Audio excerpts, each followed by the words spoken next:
ফরিদপুরে স্বাস্থ্য সহকারী নিয়োগে অনিয়মের অভিযোগে অবস্থান কর্মসূচি পালন করেছেন নিয়োগ বঞ্চিতরা। এদিকে জয়পুরহাটে 4 দফা দাবিতে মানববন্ধন করেছে উপসহকারী কমিউনিটি মেডিকেল অফিসাররা। সকালে ফরিদপুর সিভিল সার্জন অফিসের সামনে অবস্থান কর্মসূচিতে বক্তারা জানান, গত 11 ফেব্রুয়ারি ফরিদপুর স্বাস্থ্য বিভাগের প্রজ্ঞাপনে কেবল স্থানীয়রাই আবেদন করার যোগ্যতা বিধান রাখা হয়, কিন্তু নিয়োগের কোনো বিধান না মেনে বহিরাগত আবেদনকারীদের নিয়োগ দেওয়া হয়। এতে স্থানীয় আবেদনকারীরা তাৎক্ষণিক প্রতিক্রিয়া জানালেও কোনো প্রতিকার পাননি।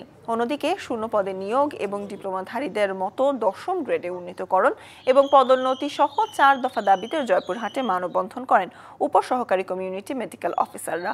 পরে তারা জেলা প্রশাসকের মাধ্যমে প্রধান উপদেষ্টার কাছে স্মারকলিপি দেন।